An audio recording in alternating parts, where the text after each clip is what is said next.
अब हालत यह है कि अब जो हालात हैं वो हालात कुछ और बयां कर रहे हैं।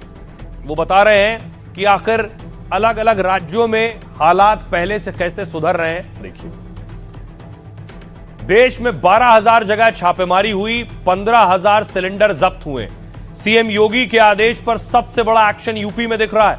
पूरे यूपी में प्रशासन अब तक करीब 5,000 छापे मार चुका है। लखनऊ से आगरा, बुलंदशहर तक करीब 2,000 सिलेंडर जब्त किए गए।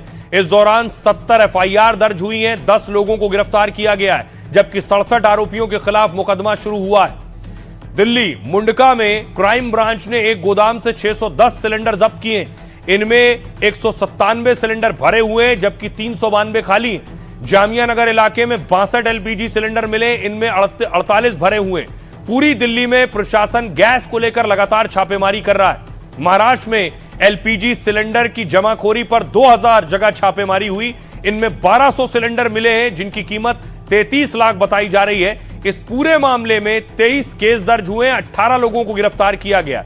मुंबई के वर्ली इलाके में 100 से ज्यादा सिलेंडर जब्त किए गए। भिवंडी में भी ऑपरेशन चलाकर एक ट्रक और टेंपो पकड़ा गया। इसमें 330 सिलेंडर बरामद हुए जिसमें 56 सिलेंडर भरे हुए थे। एमपी में देखिए 1200 छापे मारे गए जिनमें 1800 सिलेंडर जब्त किए गए। भोपाल में चाय की दुकान से 24 कमर्शियल और 15 घरेलू एलपीजी सिलेंडर मिले। इसके अलावा कटनी इलाके में भी 22 घरेलू सिलेंडर बरामद हुए। छत्तीसगढ़ में 102 जगहों पर छापा पड़ा है जिसमें 741 सिलेंडर जब्त किए जा चुके हैं। सबसे ज्यादा कार्रवाई रायपुर में हुई है जहां 392 एलपीजी सिलेंडर जब्त हुए और इसके बाद दूसरा नंबर बिलासपुर का है जहां 310 सिलेंडर मिले हैं। सुनिए जरा ज्वाइंट सेक्रेटरी क्या कुछ कह रही है। बहुत सारी स्टेट गवर्नमेंट्स ने ऑलरेडी कंट्रोल रूम एस्टैब्लिश कर लिए हैं और इनफैक्ट कई सारी सरकारों ने तो डिस्ट्रिक्ट लेवल पर भी मॉनिटरिंग कमेटी का कॉन्स्टिट्यूशन कर दिया है, जैसे राजस्थान, तेलंगाना, गोवा, हिमाचल प्रदेश, जम्मू कश्मीर, महाराष्ट्र, उड़ीसा, तमिलनाडु। एनफोर्समेंट एक्शन के बारे में अब तक पिछले कुछ दिनों में लगभग 12,000 रेड हुई हैं, लगभग 15,000 सिलेंडर्स सीज हुए हैं। अब देखिए जरा, गैस और तेल तो आ रहा है, भारत ने अपना युद्धपोत भेज दिया है समंदर में। यह आईएनएस सूरत की तस्वीर आप देख रहे हैं। आईएनएस सूरत वहां पहुंच चुका है बताया जा रहा है और आईएनएस सूरत भेजा गया है। जिस दौर में दूसरे देश डर और घबरा रहे हैं अपने युद्धपोत भेजने के लिए, भारत ने भेजा है अपना युद्धपोत।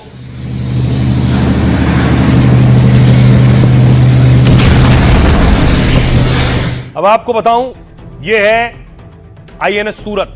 जंग के बीच हॉर्मुज स्ट्रेट के पास भारत के 2 वॉरशिप तैनात।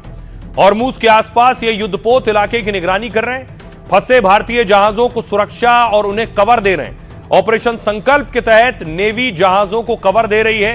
भारतीय नौसेना पहले भी अपने जहाजों को इस तरह सुरक्षा दे चुकी है। जहाजों और नाविकों की सुरक्षा के लिए 2 टास्क फोर्स गठित किए गए हैं। कई मंत्रालयों के तालमेल से चल रहा ऑपरेशन संकल्प। अब तक 3 भारतीय जहाज सुरक्षित यहां से निकाले गए। करीब 22 भारतीय जहाज अब भी इलाके में मौजूद हैं। नौसेना इनकी सुरक्षा की भी तैयारी कर रही है। समुद्र में लगातार निगरानी रखी जा रही है और भारतीय वॉरशिप पर मार्कोस कमांडो की मौजूदगी है। मार्कोस कमांडो भारतीय नौसेना की एक विशेष ऑपरेशन फोर्स यूनिट है। इसकी ट्रेनिंग बेहद ही मुश्किल होती है। 1000 जवानों में एक जवान ही मार्कोस कमांडो बन पाता है। ये जल, थल और नभ तीनों में दुश्मन से लोहा ले सकते हैं। ओमान की खाड़ी में आईएनएस सूरत भी तैनात है। यह भारतीय नौसेना के सबसे आधुनिक युद्धपोतों में से एक है। यह जहाज सुपरसोनिक क्रूज मिसाइल ब्रह्मोस से लैस है और इसमें लंबी दूरी की सतह से हवा में मार करने वाली मिसाइलें भी लगी हुई हैं। सुनिए जरा, ट्रंप भी मदद मांग रहे हैं दूसरों से कि हॉर्मुज पर आ जाओ, कोई आ नहीं रहा है। क्या कह रहे हैं? अमेरिका स्टेट ऑफ हार्मुज में अच्छी स्थिति में है। हमने यहाँ ईरान का पूरा ख्याल रखा है, लेकिन अब एक अकेला आतंकवादी भी मिसाइल दाग सकता है और वह भी काफी कम दूरी से, क्योंकि ये एक सकरा इलाका है। यही कारण है कि ईरान हमेशा से इसका इस्तेमाल एक हथियार के रूप में करता आया है। ईरान ने हमेशा से इस्तेमाल आर्थिक हथियार के रूप में किया है और अब यह बहुत लंबे समय तक नहीं चल पाएगा। कई देशों ने मुझे बताया कि वे इस दिशा में आगे बढ़ रहे हैं। कुछ देश इसके लिए बहुत उत्साहित हैं, और कुछ ऐसे देश हैं जिनकी हमने कई वर्षों से मदद की है। मुझे उम्मीद है कि समझदारी से काम लिया जाएगा, साथ ही कूटनीति भी कारगर साबित होगी। वे समझते हैं कि जिन्होंने हमें इस युद्ध में घसीटा है वे किसी और दलदल में भी धकेल सकते हैं। किसी विदेशी देश को दूसरे देश की धरती पर सेना भेजने, उस पर आक्रमण करना या उस पर कब्जा करना सरासर गलत है। ये बेहद गैर जिम्मेदाराना, गैर कानूनी और अंतर्राष्ट्रीय कानूनों के खिलाफ है। अमेरिकियों को ऐसा करने का कोई अधिकार नहीं है। वे ऐसा इसलिए कर रहे हैं क्योंकि वे सत्ता के नशे में चूर हैं। उन्हें लगता है कि वे चाहे जो मनाए वो कर सकते हैं। अब देखिए जो हालात है तेल और गैस को लेकर, पूरी दुनिया में इसका असर देखा जा रहा है, अकेले हिंदुस्तान नहीं। लेकिन देखिए जरा भारत में जो प्रोटेस्ट हो रहा है अलग अलग जगह, ये तस्वीर आप देख रहे हैं, अलग अलग सियासी दल प्रदर्शन कर रहे हैं।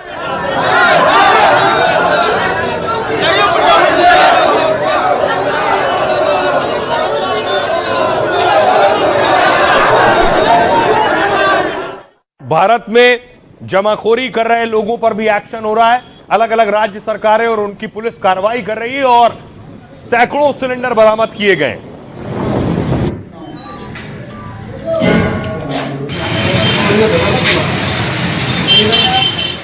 अब देखिए जरा पड़ोस में क्या हालात है और अपने देश में क्या हाल है।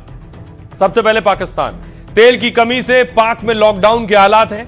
सरकारी और प्राइवेट स्कूल बंद कर दिए गए हैं। सरकारी दफ्तर हफ्ते में 4 दिन खुल रहे हैं। 50% कर्मचारी घर से काम कर रहे हैं। नेता मंत्रियों के इफ्तार पार्टी बैन कर दिए गए। मंत्री सलाहकारों को 2 महीने तक सैलरी नहीं मिलेगी। पाकिस्तानी सांसदों की सैलरी 25% कट कर मिलेगी। पेट्रोल डीजल के दाम 55 रुपए तक बढ़ा दिए गए। श्रीलंका, लॉकडाउन जैसे हालात बनने लगे। यहां भी सरकारी दफ्तर अब हफ्ते में 4 दिन खुलेंगे। पेट्रोल डीजल और तेल देने की सीमा तय की गई है। बस, कार और बाइक वालों को तय तेल मिलेगा। बांग्लादेश, पेट्रोल डीजल के दाम बांग्लादेश में भारी मारामारी है। कार, बाइक के लिए पेट्रोल डीजल की सीमा तय की गई है। ईद तक यूनिवर्सिटी में छुट्टियां बढ़ा दी गई हैं और लोगों से बिजली और गैस बचाने की अपील की गई है। भारत से भी तेल के लिए गुहार लगाई गई है। चीन ने दूसरे देशों को तेल देना बंद कर दिया है। देश के लोगों से ईंधन बचाने की अपील की है। जंग रोकने और तनाव खत्म करने की अपील कर रहे हैं। हिंदुस्तान, देश के पास तेल का पर्याप्त भंडार है, सरकार का कहना है।